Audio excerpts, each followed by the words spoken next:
Last days in the Führerbunker, April 1945. As the war reached its final, catastrophic phase, Adolf Hitler retreated deep into the Führerbunker, an underground shelter beneath the Reich Chancellery in Berlin. This bunker, originally designed as a secure refuge, became the setting for the final chapter of the Third Reich. Isolated from the outside world, Hitler and his inner circle remained entrenched as Soviet forces closed in on the city. By mid-April 1945, Berlin was under relentless attack by the Soviet Red Army, which had launched its final offensive against the German capital. Hitler, now increasingly disconnected from reality, continued to believe in the possibility of a last-minute turnaround, despite overwhelming evidence that defeat was inevitable. His generals, many of whom had already lost faith in his leadership, struggled to reason with him as he insisted on futile counteroffensives. Life inside the Führerbunker became increasingly grim as supplies dwindled and morale plummeted. The once powerful Nazi leadership was now reduced to a group of anxious officials, military officers, and close confidants, many of whom had come to accept that the end was near. The bunker was filled with tension, despair, and paranoia, as Hitler's mental and physical health deteriorated rapidly. During this period, Hitler's famous outbursts of rage became more frequent.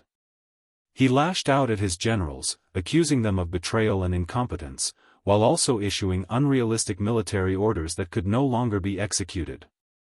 Reports from the front lines painted a picture of total collapse. German forces were either surrendering, retreating, or being annihilated by the advancing Soviet troops. Despite this, Hitler refused to leave Berlin, declaring that he would rather die in the capital than flee. As the situation worsened, many within his inner circle began to make their own escape plans, seeking ways to leave the doomed city. Others, however, remained loyal to Hitler until the bitter end, including Eva Braun, who chose to stay with him in the bunker, and Joseph Goebbels, who vowed to follow his Führer in death. By the final days of April, the bunker had become a tomb in waiting. Those inside knew that Berlin would fall within days, and with each passing hour, the atmosphere grew heavier with the inevitability of defeat. Hitler, no longer able to deny the truth, began making preparations for his own death, finalizing his last will and testament. As the Soviet forces moved ever closer, the last hours of the Nazi regime unfolded in the dimly lit underground corridors of the Führerbunker, where despair, fear, and resignation had taken hold. Orders given. As the situation in Berlin deteriorated rapidly, Hitler remained determined to fight to the very end.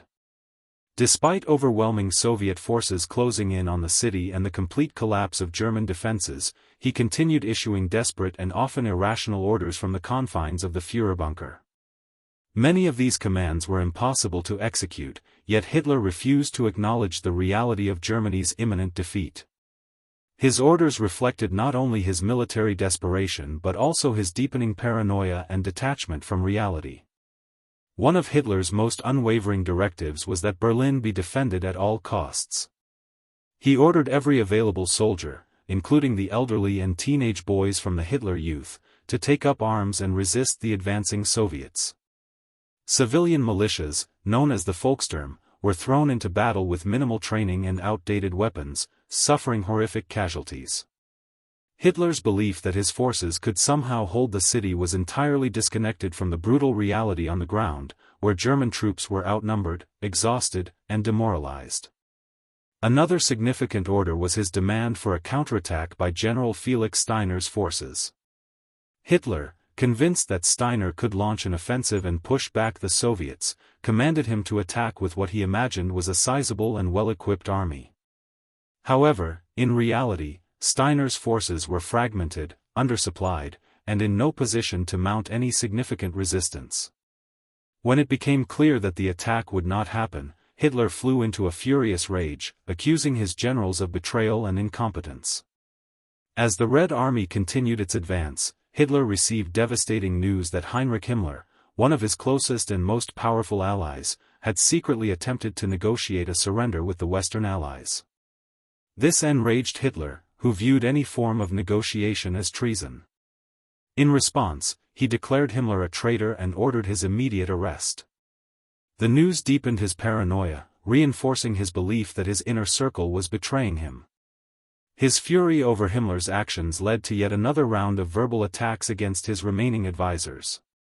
In his final days, Hitler also issued a scorched earth policy for Berlin, ordering the destruction of all critical infrastructure, including bridges, railways, military buildings, and even civilian structures.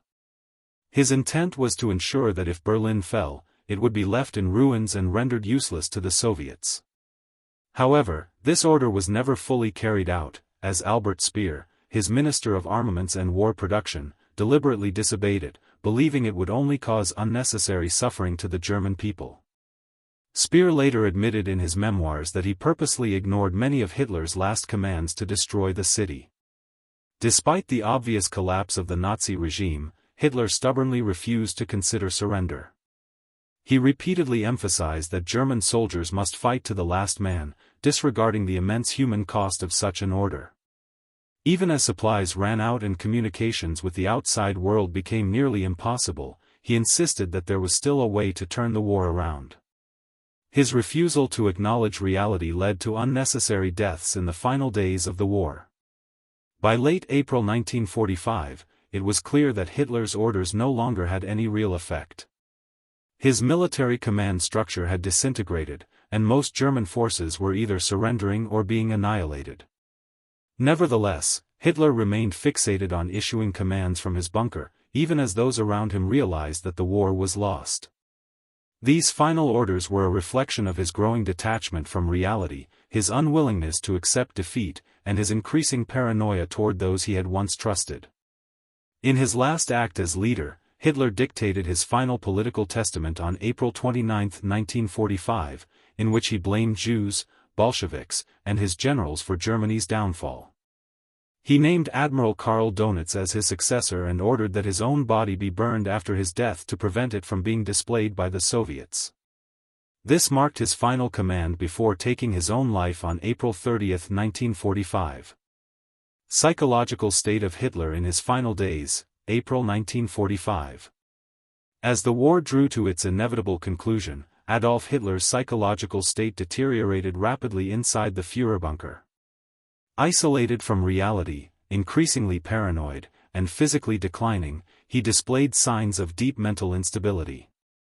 Once a leader who commanded vast armies and dictated the fate of nations, he had now become a man consumed by rage, delusion, and despair. The once charismatic dictator who had captivated millions was reduced to a shadow of his former self, trapped in a bunker beneath the crumbling Reich, issuing futile orders to a defeated army and surrounded by followers who had either lost faith in him or were preparing for their own demise. 1. Extreme paranoia and delusions of betrayal. One of the defining characteristics of Hitler's final days was his overwhelming paranoia. As Soviet forces closed in on Berlin, he became convinced that nearly everyone around him had betrayed him. He accused his top generals of cowardice and incompetence, believing they had deliberately sabotaged his war effort. His rage reached a peak when he discovered that Heinrich Himmler, one of his closest associates, had attempted secret negotiations with the Allies. Enraged by what he saw as treason, Hitler immediately stripped Himmler of all power and ordered his execution, though this order was never carried out. Similarly, he refused to believe reports that his forces were incapable of launching counterattacks. When General Felix Steiner informed him that his troops were too weak to mount a counteroffensive, Hitler flew into a rage, accusing him of cowardice. In one of his final meetings with his generals, he violently berated them, blaming them for the collapse of Germany instead of acknowledging the strategic and logistical failures of his own leadership. His delusions of betrayal extended to everyone, and by the end, he trusted only a handful of individuals inside the bunker. 2. Physical deterioration and Parkinson's symptoms. Hitler's physical health had been declining for years, but by April 1945, his condition had worsened dramatically. His hands trembled uncontrollably, likely a result of Parkinson's disease, which had progressively weakened his body. Witnesses in the bunker described him as frail, with a stooped posture and a slow, shuffling gait. His speech had become more slurred, and his energy levels had dropped significantly. He had also developed a noticeable facial tic, which became more pronounced in moments of anger or stress. His movements were slow and hesitant, and he frequently struggled to control his shaking hands. Some accounts suggest that he had difficulty performing even basic tasks, such as holding a teacup without spilling its contents. The decline in his health was symbolic of the crumbling empire around him. Both physically and mentally, he was falling apart. 3. Frequent outbursts of rage and emotional instability. In his final days, Hitler became prone to extreme mood swings. At times, he would launch into furious tirades against his generals, screaming and cursing about how they had failed him. Other times, he would sink into deep silence, staring blankly at maps and battle reports as if trying to will victory into existence. Those around him, including his secretaries and military aides, lived in fear of his unpredictable mood swings. One moment he would be calm, discussing trivial matters, and the next, he would explode with fury over the latest battlefield report. His infamous temper, once controlled and used strategically, had now become uncontrollable and irrational. Some of his closest followers described him as a man on the verge of complete mental collapse. 4. Obsession with death and the end of the Reich. As the realization of defeat set in, Hitler became fixated on the idea of death, both his own and that of the German people. He expressed the belief that if Germany could not win the war, then it did not deserve to survive. He insisted that the entire country should be left in ruins rather than fall into enemy hands. This led him to issue his infamous Nero decree, ordering the destruction of all German infrastructure to prevent its use by the advancing Allies. Fortunately, Albert Speer, the Minister of Armaments, ignored the decree, preventing further unnecessary destruction. At the same time, Hitler began making detailed plans for his own death. He refused to allow himself to be captured alive, fearing humiliation at the hands of the Soviets. Inspired by Mussolini's fate, whose body had been publicly humiliated after his execution, Hitler insisted that his corpse be burned after his death. He tested cyanide capsules on his beloved dog, Blondie, to ensure they would work. He also pressured those closest to him, including Eva Braun and Joseph Goebbels, to prepare for suicide. 5. Withdrawal from reality and loss of rational thought. By the final days of April, Hitler had almost completely withdrawn from reality. He stopped engaging with the outside world and rarely left his personal quarters. While Soviet shells exploded above the bunker and German forces collapsed all around him, he spent hours discussing trivial topics, listening to old marching songs, and reminiscing about the past. He no longer showed any real interest in governing. Military briefings became shorter and less frequent, and he avoided discussing the war in any meaningful way. Some of his staff noted that he seemed to have resigned himself to his fate but was unable to fully acknowledge the reality of what was happening. Even in his last moments, he clung to bizarre hopes, such as believing that German forces could still hold out in the south or that some miracle might change the course of the war. But deep down, he knew that the end was near. Conclusion. By the time of his suicide on April 30, 1945, Hitler was a completely broken man, both mentally and physically. His paranoia had consumed him, his body had failed him, and his dream of a 1,000-year Reich had turned into a nightmare of destruction and betrayal. In his final days, he was no longer the powerful dictator who had once dominated Europe, but a delusional, sickly man hiding in a bunker, waiting for the inevitable.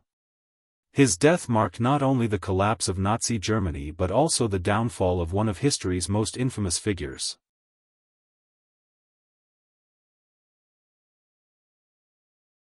People who were with Hitler in his final days. As the Third Reich crumbled and Soviet forces closed in on Berlin, a small group of Hitler's closest associates, military officers, and personal staff remained by his side in the Führerbunker. Some were loyal to him until the very end, while others had lost faith but stayed out of duty or fear. These individuals witnessed the last days of Adolf Hitler, his psychological and physical deterioration, and ultimately, his death on April 30, 1945. 1. Eva Braun, Hitler's longtime companion and briefly his wife. Eva Braun had been Hitler's mistress for over a decade, but their relationship was largely kept out of the public eye. She was deeply devoted to him, even though he often ignored her in favor of military matters. When it became clear that the war was lost, Braun made the conscious decision to join Hitler in the Führerbunker, despite having opportunities to escape.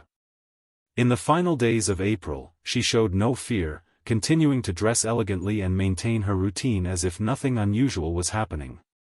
On April 29, 1945, she and Hitler were married in a brief ceremony inside the bunker. Less than 24 hours later, she took cyanide and died alongside him. Her body was burned according to Hitler's instructions. 2. Joseph and Magda Goebbels, the propaganda minister and his wife. Joseph Goebbels, Hitler's minister of propaganda, was one of his most fanatical followers. Even as the war turned against Germany, Goebbels remained unwavering in his loyalty, continuing to spread Nazi ideology and insisting that the Reich could still achieve victory. His wife, Magda Goebbels, was equally devoted to Hitler and believed in Nazi ideology so deeply that she saw no future without it. She was known as the First Lady of the Reich, and had a close personal relationship with Hitler. When it became evident that the war was lost, the Goebbels family moved into the bunker with their 6 young children. On May 1, 1945, one day after Hitler's suicide, Magda Goebbels drugged and poisoned all 6 of her children, believing they should not live in a world without National Socialism. Later that day, Joseph and Magda Goebbels committed suicide, with Joseph shooting himself while Magda took cyanide. Their bodies were partially burned outside the bunker. 3. Martin Bormann, Hitler's personal secretary and right-hand man. Martin Bormann was one of the most powerful men in the Nazi regime. As Hitler's personal secretary, he controlled access to the Führer, managed key state affairs, and was involved in many of the Third Reich's administrative decisions. He remained in the bunker until the very end, witnessing Hitler's psychological breakdown and his final moments. After Hitler's death, Bormann attempted to escape from Berlin but disappeared in the chaos. For years, his fate was unknown, leading to speculation that he had survived. However, in 1972, a body discovered in Berlin was confirmed to be Bormann's through forensic testing. It is believed he died while attempting to flee. 4. Traudl Junge, Hitler's personal secretary. Traudl Junge was one of Hitler's private secretaries, responsible for typing his last will and political testament on April 29, 1945. Despite working closely with him, she later admitted that she had little knowledge of the atrocities committed by the Nazi regime. Junge remained in the bunker until Hitler's death. Afterward, she managed to escape from Berlin and was later captured by Allied forces. In her post-war years, she expressed deep regret for her involvement with the Nazi leadership. 5. Otto Gunsch and Heinz Ling, Hitler's personal guards and aides. Otto Gunsch and Heinz Ling were among Hitler's closest personal staff. Gunsch was responsible for security inside the bunker, while Ling served as Hitler's valet. On April 30, 1945, they were among the first to enter Hitler's private room after his suicide. Following his orders, they helped burn his body to prevent it from being captured by the Soviets. Both men were later taken prisoner by Soviet forces and spent years in captivity. 6. Hans Krebs and Wilhelm Burgdorf, the last military officers in the bunker. General Hans Krebs was the chief of the German Army General Staff and remained in the bunker to provide Hitler with updates on the war. On April 30, 1945, after Hitler's death, Krebs attempted to negotiate a surrender with the Soviets, but they rejected his terms. General Wilhelm Burgdorf, another high-ranking officer, was deeply loyal to Hitler. He was present during Hitler's final days and encouraged him to commit suicide rather than be captured. After Hitler's death, both Krebs and Burgdorf took their own lives inside the bunker. 7. Other key figures in the bunker. Johann Rattenhuber, head of Hitler's SS bodyguard unit. He was captured by the Soviets after the war. Ernst Gunther Schenk, a doctor who was present in the bunker, attempting to provide medical care despite the dire conditions. Rokas Misch, Hitler's telephone operator and bodyguard, who was one of the last people to leave the bunker alive. He was captured by the Soviets and later released. Werner Naumann, a propaganda official who remained in the bunker until the last moments before fleeing.